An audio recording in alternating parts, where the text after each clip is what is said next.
Di video kali ini kita bakal ngomongin tentang self-love, cara mencintai dan berdamai sama diri sendiri. Jadi waktu itu tuh aku scrolling kolom komentar salah satu video, sebuah video di YouTube tentang perkembangan diri atau self-development. Dan sebenarnya aku kaget sih ngeliat betapa banyak orang yang bilang kalau misalkan mereka tuh nggak cinta sama diri mereka sendiri, betapa sulitnya mencintai diri sendiri. Atau mungkin kalau misalkan kamu lagi nonton ini, kamu mungkin berpikir, enggak kok, aku cinta kok sama diriku sendiri. Mungkin video ini tuh bukan untuk aku kali ya, nggak relatable buat aku. Tapi bentar dulu. Bukan mau berburuk sangka atau bersikap negatif, tapi mungkin ada satu sisi dalam diri kita tuh yang Kadang masih suka nyinyirin orang lain, atau kita masih suka negative comments ke orang lain yang mungkin tuh dalam hati gitu ya. Contohnya kayak gini, Kayak gitu aja kok dipamerin sih? Kok dia posting foto liburan dia terus ya? ya anak ngelakuin kayak gitu mah anak gue juga bisa. Nah, sadar atau nggak sadar itu artinya tuh kita belum bisa nih berdamai sama diri sendiri. Dan kondisi yang kita lalui saat ini masih ada unresolved problem dalam diri kita, atau masalah atau urusan yang belum selesai. Singkatnya, hati kita tuh belum plong. Mungkin masih ada berbagai perasaan yang bertengger, misalkan rasa kecewa atau tidak pede, tidak merasa berharga, ngerasa gagal, ngerasa belum sukses, ngerasa Nggak pantas akan sesuatu. Jadi kita tuh ngerasa kalau misalkan orang lain juga tuh nggak berhak akan sesuatu yang lebih berharga atau lebih baik dari apa yang kita miliki. Nah, respon dari perasaan kayak gini tuh macam-macam. Contohnya itu, pertama, bisa merasa diri tuh nggak bahagia atau pesimis, suram lah pokoknya, atau melampiaskannya pada orang lain dengan cara yang nyinyir tadi itu. Nah, itu artinya pada dasarnya kita belum bisa mencintai diri kita sepenuhnya. Saat kita sudah berdamai dengan diri kita tuh sudah puas sama kondisi kita, most of the time kita akan ngerasa genuinely happy untuk orang lain, tulus gitu lah, senang untuk orang lain, dan menanggapi hal-hal di sekitar kita pun jadi lebih ringan, terus lebih leluasa, enak deh pokoknya, nggak dikit-dikit negatif, nggak dikit-dikit jealous, nggak dikit-dikit ngasih komentar negatif ke orang, sinis, dan lain sebagainya. Tapi aku ngerti kok perasaan seperti ini, karena aku juga manusia. Aku ngerti kok rasanya gimana sih belum berdamai sama diri sendiri dan akhirnya sering bersikap sinis ke orang lain, disadari atau nggak disadari. Oke, jadi ini ada sedikit kaitannya sama teori dari Maslow. Mungkin teman-teman udah sering denger ya waktu pelajaran di SMA dulu kalau nggak salah. Jadi Maslow's Hierarchy of Needs oleh Abraham Maslow ini dalam papernya itu yang dirilis tahun 1943, judulnya A Theory of Human Motivation, dalam Psychological Review itu berbicara tentang pertumbuhan kebutuhan manusia. Jadi manusia itu terus tumbuh sampai akhirnya manusia mencapai pencapaian tertingginya, yaitu aktualisasi diri. Saat kita bisa nih mencapai aktualisasi diri, kita tuh lebih mudah untuk genuinely happy dengan diri sendiri dan pada akhirnya tuh ke orang lain juga. Masalah tangga piramida di bawahnya seperti kebutuhan dasar, psikologis, aku rasa parameter tiap orang itu relatif ya, tapi itu bisa ngebantu kita untuk paling enggak tuh tahu secara garis besarnya apa aja sih yang kita perlu atau butuhkan untuk ngerasa fulfill sampai akhirnya bisa ke titik teratas. Misalnya nih, kita perlu memperbaiki kebutuhan dasar kita, kepercayaan diri kita, dan lain sebagainya. I'm pretty sure kalau misalkan perut kita lapar, kita tuh bakal susah buat gak sinis ke orang, atau susah untuk berpikir logis dan menempatkan diri kita tuh pada posisi yang bahagia. Kita tuh manusia, ada kalanya kita act like an angel, ada kalanya demon dalam diri kita itu keluar. Saat kita bahagia, apapun tuh kelihatannya indah. Mau orang gak sengaja nginjek kaki kita, ngomongin kita di belakang. Kalau misalkan kita lagi ngerasa on cloud 9, bahagia karena mungkin baru bisa mencapai sesuatu target hidup, atau baru naik gaji, kita tuh bakal ngerasa fine-fine aja. Otak dan pikiran kita tuh mungkin bakal bilang, oh mungkin dia lagi stres, nggak sengaja kali ngelakuin itu ke kita. Atau hal-hal lain yang garis besarnya tuh kamu memaklumi sikap mereka ke kita.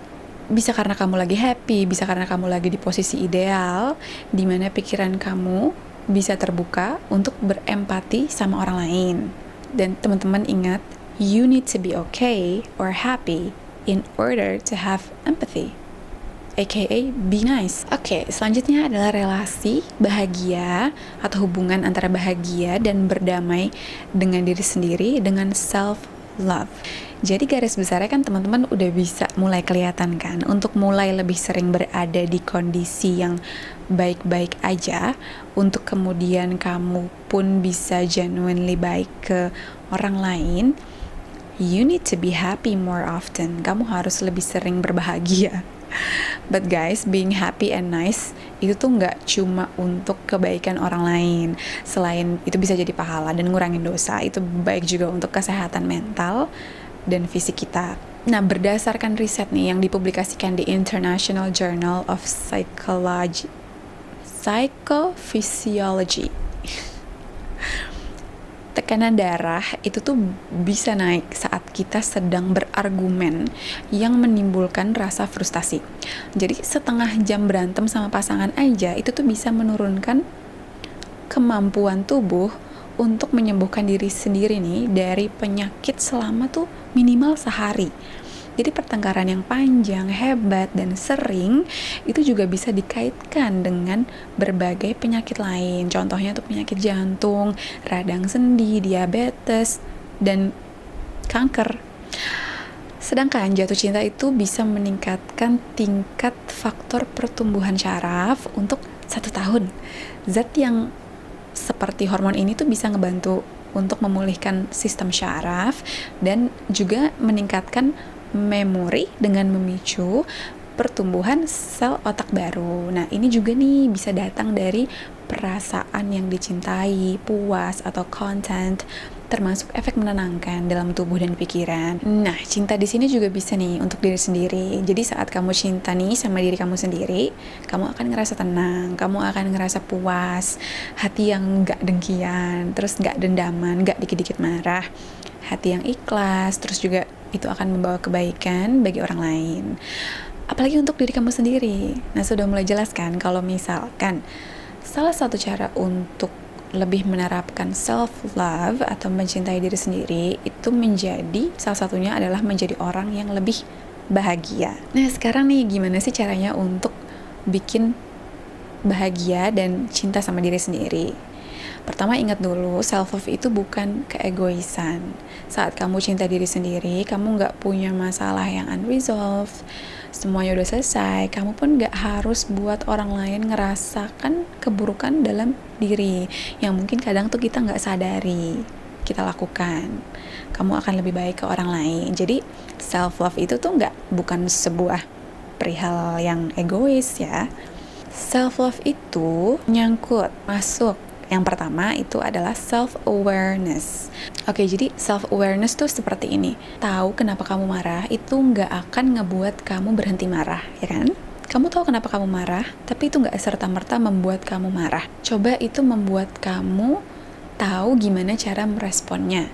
Jadi kamu tuh menghadapi kondisi itu secara efektif, atau kamu tuh nggak respon sama sekali gitu. Kalau misalkan tadi ada yang membuat kamu marah, kamu bisa menghindari kondisi yang mungkin akan menimbulkan rasa nggak enak dalam diri kamu. Contohnya, kamu mulai aware nih kalau misalkan mood kamu tuh sangat penting dibentuk pagi-pagi. Jadi untuk membuat mood happy, mood senang pagi-pagi, lebih semangat gitu, coba. Dan kamu juga aware kalau misalkan scrolling Instagram terlalu lama itu bikin kamu demot karena kamu sering comparing diri kamu sama orang lain. Nah, jadi kamu aware itu, pagi-pagi kamu take a decision, kamu pagi-pagi bangun, instead of scrolling social media, misalkan kamu jalan-jalan keluar rumah, dan make a, decision yang konkret gitu. Misalkan supaya kamu nggak scrolling, taruh HP di dapur atau di ruang tamu malamnya. Jadi pagi-pagi kamu nggak langsung latah ngambil HP untuk cek sosmed. Nah, ini sebenarnya kunci dari emotional intelligence. Terus selain itu juga adalah self-worth. Kita tuh bisa nge-explore atau hide potensi kita. Ini tuh self-worth itu ada dari kita lahir sampai kita mati, meninggal. Jadi self-worth itu tuh tentang percaya nggak sih kita tuh sama diri sendiri. Teman-teman harus sadari, teman-teman tuh nggak harus ngelakuin sesuatu untuk menjadi worthy. Karena kamu sudah worthy sejak lahir. Dan yang sering salah kaprah itu adalah kita ngerasa kita harus ngelakuin sesuatu, nge-achieve sesuatu, membuat happy orang-orang tertentu atau apapun itu untuk menjadikan diri kita worth it. Padahal enggak, you already are worth it sejak kamu lahir. Gimana sih caranya untuk ingat-ingat worth kita itu? Ingat-ingat saat orang appreciate kamu di hal-hal tertentu, atau misalkan kamu sudah merasa kamu achieve sesuatu, dan itu bisa mengembalikan rasa self-worth kamu.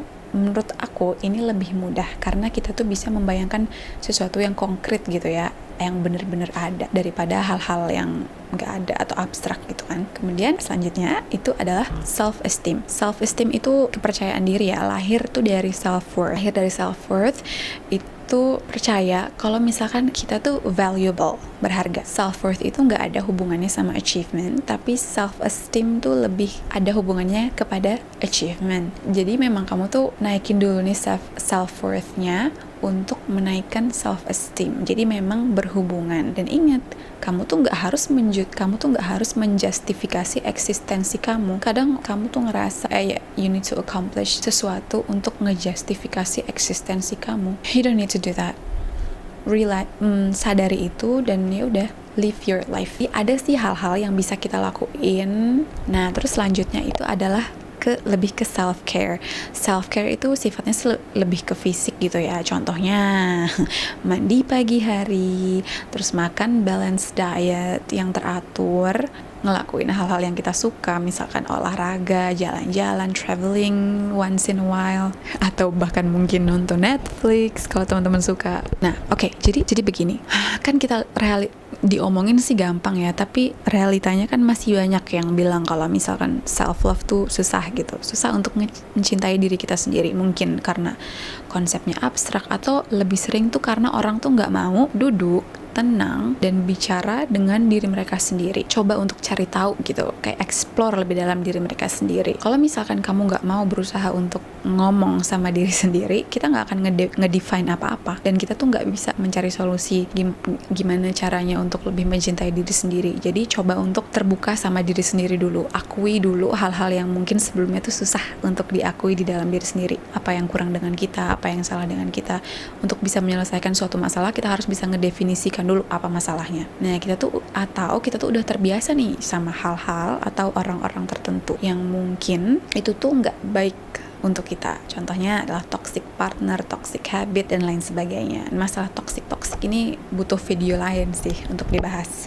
Nah, akhir kata, kita tuh bisa untuk coba nih. Pertama, ikhlas. Kita menerima apa yang nggak bisa dirubah. Hal-hal yang bisa dirubah, oke, kita coba rubah. Tapi yang nggak bisa dirubah, kita ikhlaskan dulu. Apabila hal-hal yang gak bisa dirubah ini menjadi salah satu alasan kenapa kamu susah untuk mencintai diri sendiri. Contohnya fisik yang paling sering kejadian, fisik tertentu gitu kan. Terus ingat-ingat kembali kebaikan atau nilai plus kita dalam hati, gak usah disebar-sebarin ke orang. Terus yang selanjutnya, understand that we are human. There will be ups and there will be downs. Gak apa-apa kita kadang gagal. Acknowledge kegagalan dalam hidup bukan berarti kita tuh orang yang gagal. Kegagalan dalam meraih sesuatu itu bukan berarti kita orang gagal dalam kehidupan ini.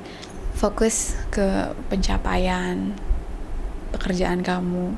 Ya, aktualisasi diri kita lah. Karena the more kita closer untuk melakukan aktualisasi diri kita, the more kita tuh akan ngerasa happy gitu ya, lebih ringan, lebih positif lah, genuinely happy untuk diri kita dan untuk orang lain juga. Oke, jadi kesimpulannya itu mencintai diri kita tuh bukan berarti kita tuh harus positif terus atau sempurna di setiap saat. Enggak, bukan kayak gitu. Saat keburukan itu muncul, penting juga untuk di-acknowledge acknowledge your negativity. Setelah itu, define, cari solusi untuk itu. Mencintai itu berarti menerima kekurangan supaya bisa didefinisikan dan dicari solusinya.